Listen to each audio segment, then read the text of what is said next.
Now, getting back to the survivor's guilt, I'm still with Pepe and DiSantis. Now, I then sat down, wrote a letter, and this is the summer of 1970. And I wrote President Nixon and told him who I was. Gave him my name, my rank, and said I was in Vietnam such and such a time, point A to point B, and then wounded on this day. In other words, trying to give them enough credence to know that, hey, I'm no, phony. This is the truth.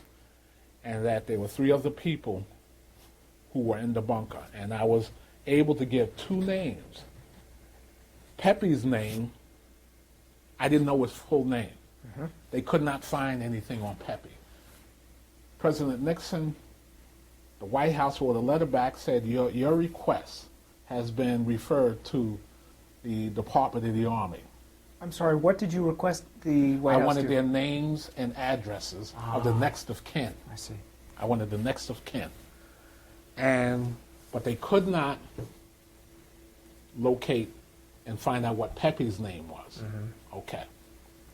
So I get Thurman Wolf and I get William DiSantis. Mm-hmm. I get their next of kin. Mm-hmm. I then sat down and wrote a letter to the families. Told them who I was and that I was with their sons. One day, I get a letter from Aurora, Illinois. And I opened the letter, and it said, I prayed to God for somebody like you. You did not put your telephone number in your letter. When you get this letter, you call me, even if you have to call collect. And that was Bill DeSantis' mother. And I called her as soon as I finished reading the letter. And she said to me, again, I prayed to God for somebody like you. She says, I have to ask you, did my son suffer when he died? And I asked her, well, what did the Army tell you? And she replied, they indicated he was in a bunker that took a direct hit. And I said to her, that's exactly what happened. And there's no way Bill suffered. It was too fast. And she said, thank you. And I then said, well, I want to come to see you. And she said, when? And so we set up a time. I flew out to Chicago, rented a car, drove to Aurora based on the directions they had given me.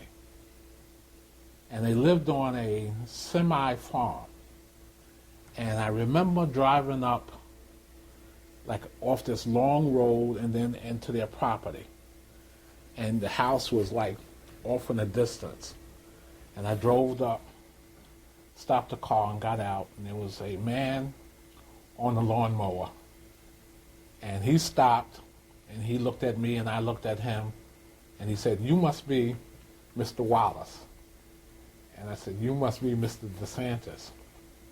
And we shook hands, and we went up on the porch, and we talked a while. And we talked about his son. And I told him about when you guys would send the care packages, and we would you'd send the pepperoni, and how Bill shared that with us. And we talked about those few things, and he then took me inside, and I met Bill's mother and his sister, and we talked, and they fixed dinner, and we talked more and more. And I went to stay 2 days. I ended up staying 4 days. He was a engineer for Burlington Northern, and that next morning he took me to his job, the train yards. And every place we would go, he said, this is Tony Wallace. He's from New York. he was with Bill in Vietnam. He was with Bill in Vietnam, and he took me to relatives. He took me to his grandmother's, Bill's grandmother. He took me to so many folks, and they all greeted me with warmth. They treated me like a king.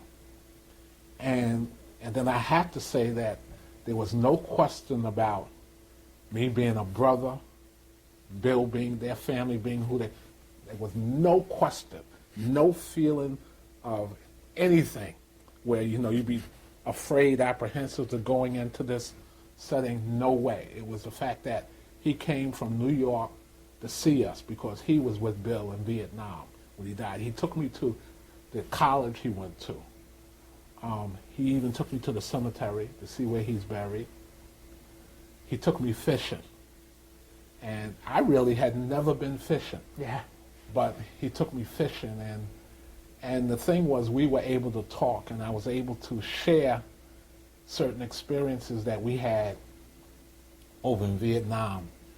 And he thanked me for making this effort to come and see them. And he said, you never realize what it meant to the family to do what you did by coming out there. And when I got back home, those guilt feelings began to dissipate.